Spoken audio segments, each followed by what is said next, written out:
दोस्तों इस वक्त मैं अमूर विधानसभा में धुरिया गांव में हूँ, धड़िया गांव में हूँ और यहाँ की बदहाली आप देख सकते हैं। और हमारे साथ अभी डॉक्टर अबू हुसैन साहब हैं और यहाँ के जो अवाम है सारे लोगों का हुजूम देखिए और अपनी बदहाली को बताते हुए कि 35 साल से हम लोगों के साथ कितना नाइंसाफी हुआ है।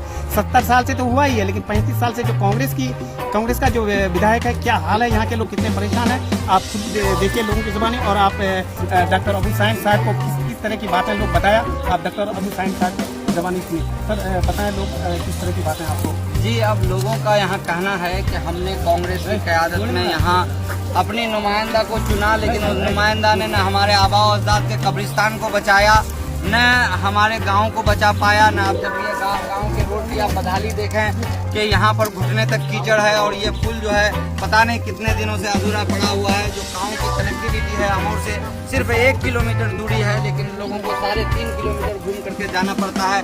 यहाँ के लोगों की सारी ज़रूरियात जो है वो जो हर दिन की ज़रूरत है वो अमूर से ही पूरा होता है। हर खाने पीने की चीज़ लोग अमूर से ही खरीद करके लाते हैं, हलाल मुर्गियों की तरफ से। और यहाँ लोग जो है काफ़ी परेशान है कि अगर ये पुल बन जाता है यहाँ पर वक्त पर, क्या वजह है कि ये पुल वक्त पर नहीं बना पाया है, क्या यहाँ पर क्या प्रशासनिक अधिकारी या जो पुल बनाने वाले लोग हैं, जो उनकी टीम है, क्या वो यहाँ पर ये एक छोटी सी टीम पुल बनाने में मैं समझता हूँ कि 10 दिन में बन के तैयार हो सकता है, तो क्यों सालों साल लगा करके यहाँ के अवाम को इतनी परेशानी में डाल करके रखे हैं। क्यों यहाँ के अवाम को इतना अवाम के साथ इतनी नाइंसाफी की जा रही है, क्यों यहाँ के अवाम की फिक्र नहीं है हमारे नुमाइंदा को या फिर प्रशासनिक अधिकारियों को। अगर मान लिए कि पुल अगर आप नहीं भी बना पाए थे, अगर बांस का चदरी भी ऊपर में 2-4-5 हज़ार खर्चा करके बना देते तो यहाँ के ग्रामीणों को जाने आने की सुविधा हो जाती है। तो इससे पता चलता है कि यहाँ की प्रशासनिक अधिकारी जहाँ नदी कटता है वहाँ भी उदासीन है, जहाँ पुल नहीं है वहाँ के लिए भी काम के लिए भी उदासीन है। और यहाँ के प्रतिनिधि तो पता नहीं क्या कर रहे हैं, अल्लाह आलम विश्वास। लोग एमपी साहब के बारे में बोलते हैं कि आज तक एमपी साहब का चेहरा नहीं देखे हैं। क्या एमपी साहब आपको यहाँ के लोगों ने दिल्ली में बैठ करके आराम करने के लिए चुना है, या यहाँ के लोगों की ये सभी बदहाली को देखने के लिए आपको कभी आना चाहिए, यहाँ की खबर खैरियत पूछना चाहिए। और आप अगर ऐसा कर रहे हैं तो बड़ी नाइंसाफी यहाँ के लोगों के साथ कर रहे हैं। और इंशाअल्लाह अज़ीज़ जब लोगों ने मन बना लिया है तो हम लोग बैरिस्टर असदुद्दीन ओवैसी साहब और अख्तर ईमान साहब की क़यादत को, मजलिस-ए-मुस्लिमीन की क़यादत को यहाँ मजबूत करने के लिए लगे हैं। और उन्हीं से हमको उम्मीद है, क्योंकि वो कहीं भी करते हैं हक और इंसाफ की बात पर। आज करने वाली हिंदुस्तान में कोई पार्टी है तो मजलिस-ए-इत्तेहादुल मुस्लिमीन है, और हक और इंसाफ के लिए लड़ने वाला कोई अगर हमारा कायद है तो वो बैरिस्टर असदुद्दीन ओवैसी साहब है। इसलिए बैरिस्टर असदुद्दीन ओवैसी साहब की हिमायत से सारे लोग अपने गाँव में हमको हिमायत दिए हैं और वादा किए हैं कि अब हम जो ढोंगी सरकारें हैं, जो ढोंगी पार्टियां हैं, जो सेकुलरिज्म का मुखौटा पहन करके हमारे बीच में हमारे वोटों को लूट करके लेके जा करके हमारे तरक्की का दुश्मन है, और नाइंसाफी अगर किया है इन सारी पार्टियों ने किया है। अब अगर भरोसा है हमको तो मजलिस-ए-इत्तेहादुल मुस्लिमीन पर भरोसा है। इंशाल्लाह आप लोग साथ देंगे ना भाई। आपका अमूर में 41 पंचायत है, आप कितने पंचायत में आप तक है? जी अल्हम्दुलिल्लाह मैं 41 पंचायतों में कहीं रिपीटेशन भी हो गया है। 41 पंचायतों में मैं पूरे पंचायतों को मैंने घुमा और हर पंचायतों की बदहाली हमारे आंखों के सामने है और यहाँ कदम कदम पर बदहाली। मैं ये कह रहा हूँ कि लोग इतनी परेशानी, इतनी सारी चीज़ें झेले। अभी के पीछे माजी में जो लोकसभा हुआ, तभी इसी इलाके से लोगों ने के साथ इन्हीं इलाके के लोगों के साथ अब्दुल ईमान को शिकस्त मिली। और जो मौजूदा जो एमपी है, आप कह रहे थे कि लोग वो देखने लोग ने एक दलाल नाम से फोन किया, उसको एरियट बोला है। PhD स्कॉलर समीन साहब है, उससे सही अच्छा अल्फाज से बात नहीं किए, तो फिर भी मतलब कांग्रेस ढक्कन भी नहीं दिखा रही, फिर भी कामयाब हो रही है। बताएंगे लोगों को क्या जब तक। असल में ये बात है, जब हमने ग्रामीणों से बात किया तो ग्रामीणों ने कहा कि हर जगह जहाँ कहीं भी मैं पंचायतों में गया कि हम लोगों से भूल गए। लोग अपने गलती का एतराफ़ कर रहे हैं और वो कह रहे हैं कि लोगों ने हम लोगों को झांसा दिया कि कांग्रेस की अगर दिल्ली में सरकार बनानी है, बीजेपी को हराना है, कांग्रेस की सरकार बनानी है, इसलिए कांग्रेस को वोट कीजिए। और अगर यहाँ पर से अख्तर ईमान को जिता देते हैं तो कांग्रेस वहाँ बीजेपी की सरकार बन जाएगी। तो क्योंकि हमारे यहाँ के लोग बड़े भोले वाले हैं, सियासत को समझते नहीं हैं, और अक्सरियत के लोग जो हैं वो जहनी पसमानदा भी हैं, क्योंकि यहाँ तालीमी मियार को इतना नीचे गिरा दिया है।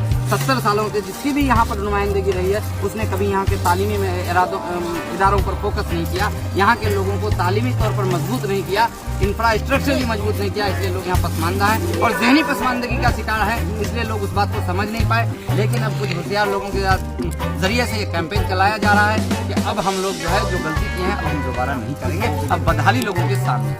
अभी 41 पंचायत आप जो चक्कर जो जगह से जो आप होके आ रहे हैं, कहाँ पा रहे हैं अपने आप को?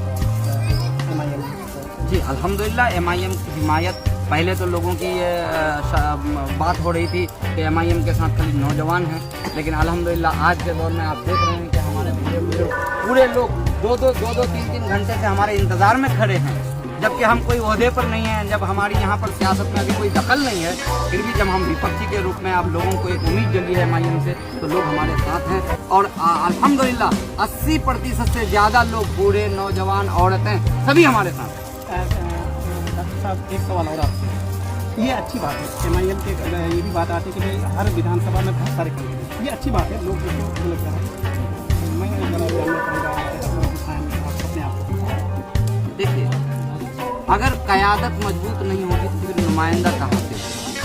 नुमाइंदगी करना यहाँ का मकसद नहीं है। हम आए हैं यहाँ की बदहाली से लड़ाई लड़ने के लिए, यहाँ के लोगों को जगाने के लिए कि 70 सालों ने तुमको जिसने ठगा है उसको पहचानो, जिसने तुम्हारे साथ गद्दारी किया है उस गद्दार को पहचानो, और मजलिस इत्तेहादुल मुस्लिमीन की क़यादत को मजबूत करो। इंशाअल्लाहुल अज़ीज़ मजलिस इत्तेहादुल मुस्लिमीन कोई कमज़ोर पार्टी नहीं है। हमारे साथ 150 कॉर्पोरेट है, 10 लोगों को जगाने का काम कर रहे हैं। हमको अख्तरुल ईमान साहब के तरफ से, असदुद्दीन ओवैसी साहब की तरफ से भी बड़ी जिम्मेदारी मिली है। हमको इंटेलेक्चुअल्स का जिला सेक्रेटरी बनाया गया है। उस जिम्मेदारी को लेकर के जब हम लोगों के पास पहुँचते हैं और लोगों के मंशा को समझते हैं और इस तरह की बात हम लोगों की करते हैं, तो लोग लोग बड़े खुश होते हैं और लोग भरोसा दिलाते हैं कि पूरी हमायत हमारी आपके साथ है। और नुमाइंदगी का जहाँ तक सवाल होता है वो आला कमान का फैसला है, जिसको इसकी जिम्मेदारी देके हम उसके साथ है। अगर हमारे ऊपर में जिम्मेदारी आती है आपको तालीम याफ्ता लोगों के जो जिम्मेदारी अध्यक्ष बनाए, इसलिए आपसे तीखा सवाल और माजरत के साथ कल को आपकी पार्टी को कामयाबी मिलती है, मिलती है, तो ऐसा नहीं कि आप मैदान होते बेंगलोर और कुछ इस तरह के सवाल आते हैं। आप ये सवाल करने से पहले आप हमारी कारकर्दगी को देखिए, इसलिए मैं लोगों से कहता हूँ कि मजलिस इत्तेहादुल मुस्लिमीन की कारकर्दगी डॉक्टर जावेद साहब यहाँ से MP बने और हमारे सदर बिहार मोहतरम जनाब अख्तरुल ईमान साहब MP का इलेक्शन हार गए।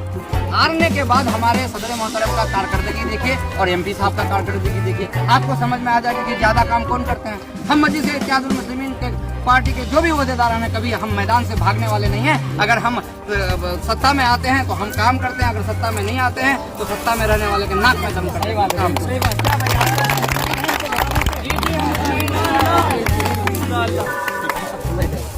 ठीक है, देख लीजिए।